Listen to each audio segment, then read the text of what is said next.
What is the country you're most bullish on?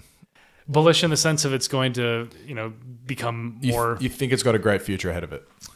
I'm going to give the country that should have the greatest future, which may not be an accurate prediction. I don't think it will be an accurate prediction. Is Madagascar. It's one of the poorest countries in the world. But I'm going to answer it in this question because I've been to Madagascar, I think 9 times, and it's one of the most beautiful places on the planet. 90% of the plants and animals that exist there only exist in Madagascar because of evolutionary diversion. It's a completely unique place. You walk through the rainforest, it looks like Jurassic Park, right? I mean, it's like enormous ferns and all this crazy stuff. The lemurs are super cool. It is held back by broken politics, and it's the poster child for the argument that if the system gets fixed politically, the money will flow. It has natural resources. It has oil and mining wealth, all sorts of things, but its ecotourism is where it should be. I mean, but it's not stable, right? And because there's coups regularly, it's poor, it's got a broken infrastructure in some ways. I hope, beyond hope, that in 50 years, this is like the new, Bali or wherever, that like, it is such a cool country. And so few people go to it because of the volatility. But yeah, if you can get to Madagascar and you're up for an adventure, things will not go according to plan, but you will see lemurs and you will see some really cool stuff. And it's an amazing place that I hope really develops. At the moment, it's top 10 poorest countries in the world. It's very, very depressing, but I hope that in 50 years it will turn around. And I think you open up Corruptible with an anecdote in Madagascar, right? So you spent a bit of time there. I think in aggregate, I've been there for, 8 months of my life, something like that. But it's an extraordinary place, totally broken in lots of very depressing ways. But yeah, it's such a cool country. Bizarre because there's almost no modern life there other than the internet. I mean, the last time I was there were no movie theaters. Right, it was very, very poor. And most of the buildings in the capital are from the colonial period. So it is a snapshot from a different era. All the taxis in Madagascar are these. They're basically the jettisoned remnants of 1960s France. So all the cars that people are driving in the taxis and so on. It's just like this. You've traveled back in time, but it's an amazing, amazing place. That's sad to hear. No movie theaters. I mean, like that's such a great indication of how low you've progressed. Yeah. Well, and I think the tallest building in Madagascar is a hotel built by the French, which is like 20 stories. That's shocking. Yeah. Did you ever read Tim Butcher's Blood River? I haven't, no. Okay.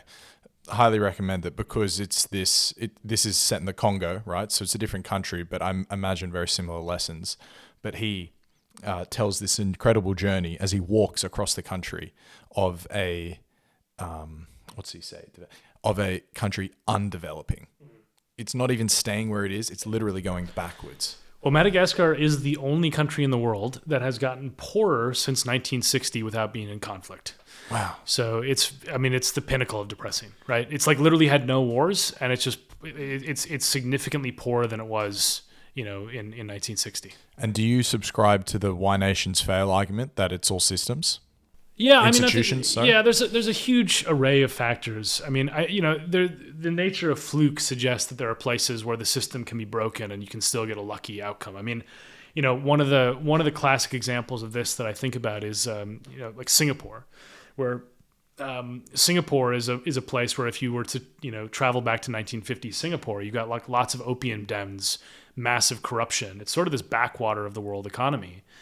I mean, today it's one of the most cutting-edge, richest countries in the world, extremely effective governance, et cetera. I mean, it's got, a very authoritarian streak, but it has, in terms of economic growth and stability and so on, it's very, very high. And, they had a leader who basically changed the system very, very quickly. And why did that happen? I don't know. I mean, Singapore, maybe they got lucky with someone who was willing to take on some of these problems of corruption and other places didn't. So I subscribe to the idea that institutions are highly important in structuring human behavior, but I don't think that if you design the right institution, that that the country will automatically become prosperous. That's not the way it is. It's an interaction. Everything in the world is an interaction between systems and individuals, and I mean this like not just for humans, but everything, right? For animals, et cetera. The ecosystem and the individual creatures that inhabit it is an interaction, and they affect each other. So the behavior of an individual affects the system, and the system affects the behavior of the individual. And so the world of social research is trying to understand the interplay of those things. I think political science, and to some extent economics, because of modeling, overplay the role of systems, precisely because it's impossible to model individuals. So, you can't model what Donald Trump can do. You can model what the American presidency will do. I think that's why a lot of U.S. politics models have been super wrong, because they haven't taken into account the individual erraticism of personality types and so on, which Trump embodies very, very, very, very well. Each incremental moment is met with literally an infinite set of possibilities. Yeah. How can you predict it? You just cannot. Yeah, and I think the unpredictability is tied to this hubris of modeling, right? I mean, I think this is the aspect where political science and economics as well, just gave up predicting a lot. And the academic economics, right? There's forecasts made by various organizations, but like a lot of academic economics papers don't make predictions, and that is potentially a recognition of their inability to do so. But it's also something where I think we need to gravitate more towards pragmatic policy-driven research that can have, a better sense of how we can make adjustments to the world. And blind modeling is not necessarily the way to do it. I think more experimentation, as I said before, is going to be a huge, huge part of this. And forgive me if this is opening it back up, because I know we agreed to finish. Don't worry. But there's a chapter in the book about the luck of the draw geographical setup of a country. Yeah. And I made a note at the time, but why was it worthwhile to include that chapter, which could almost stand alone as its own essay in the book? Yeah, so this is basically, I call this chapter is called The Lottery of Earth, and it's more about how geography and geology shape human trajectories, not just of our societies, but of our individual lives. And the reason I put it in the book is because, believe it or not, if you look at an economics model or a political science model, the world is basically uniform in those models. What I mean by that is that you don't model geographic or geological factors at all. You might include a variable, right? So you might include, does this country have significant oil wealth, yes or no? But there's no landscape. And the thing that's so odd about that is that it's so intuitively obvious to all of us that our landscape changes how we live, right? The way that roads are built, the way that hills are, all these things affect societies. There's so many things that just are swayed by geography, and our models basically ignore them. And the reason they do that is not because economists and political scientists think that they're unimportant. It's because they're so difficult to incorporate with the quantitative tools that we use. And so what I'm trying to show is this is actually really important. I mean, there's a brilliant argument that Jared Diamond has, which I included in the chapter, of the continental axis theory. And it is so, absolutely obvious that this is true when you think about it, but he's, popularized it, where he says, look, it's really easy to traverse east-west because latitude and climate are correlated in a way that longitude and climate are not, right? So if you go east-west, you're very likely to stay in sort of the same kind of place. If you go north-south, very quickly things change. And that matters because transmission of ideas flows way faster east-west than north-south. Well, the continental axis of Eurasia is east-west. There's trade routes that are east-west, the Silk Roads, etc. Trying to go from Europe into South Africa requires not just a massive change of climate, but crossing a desert. So he's making the point that technology flowed very, very easily from China to Europe over hundreds of years, for example, whereas it did not flow very easily from Europe to what is now South Africa. And so, why is that? Well, it's just totally arbitrary. I mean, the fact that there's a Sahara Desert, had there been a slight change to tectonic plates or a slight change to the way the Earth's climate developed, you wouldn't have had a desert there, and maybe it would be easier to move, north-south. The same is true for empires, right? If you develop an army that is very well suited for fighting in a certain climate, then you are going to have an easier time conquering east-west. The second you go north-south and you all of a sudden end up in mountains that are full of snow and you're a warm weather climate army, you're screwed, right? So and basically there's a lot of work in the more recent era that has verified this, that has looked at the spread of empires, and sure enough, so many more limits on north-south than on east-west spread. And I think it's just when you think about the world that way, all of a sudden the historical patterns that we tend to, oh, well, it's because, Alexander the Great was amazing that when, it's, well, okay, part of that is probably true.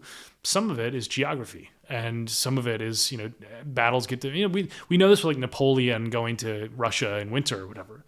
But like, I think we lose the idea about the shape of our societies. And this is where I think the sort of, institutional explanations have some very big flaws in them, is that they don't incorporate these aspects that are hugely important but are often unappreciated. I love that. That was an amazing response. Thank you.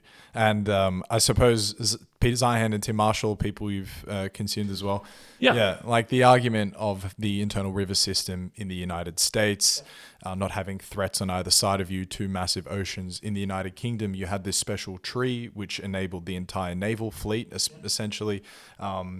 Again, back to the idea of Fluke. It's randomness that got you here, and it's not necessarily your brilliance that explains how you took over the world. I have one term that was related to this that's in Fluke. It's probably my clunkiest term. When I coin terms, I try to make them less clunky than this, but I couldn't find a better way to say this. So I call it human space-time contingency.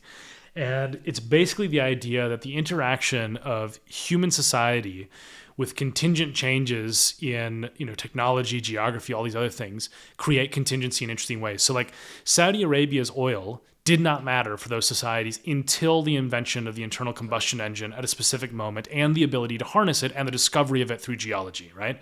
So the oil was always there, but it became hugely diverting to the trajectory of Saudi Arabia because of historical accidents around technological invention and the need to harvest oil or extract oil rather through wars, basically. And all of a sudden, Saudi Arabia goes from being a country in which everyone moves around by camel, and it's very, very unsophisticated in its technological development, to one of the richest societies in the world in like basically a blink. And that's human space-time contingency. It's like there's an interplay between the tectonic plates, the geography of the world, and then what we do and how that impacts the way that those things intersect with us. Because if we decide to stop using fossil fuels, all of a sudden they will have far less effect on the trajectory of our societies, and that will be a human choice. So it's not just geography; it's the interplay between those factors and our choices.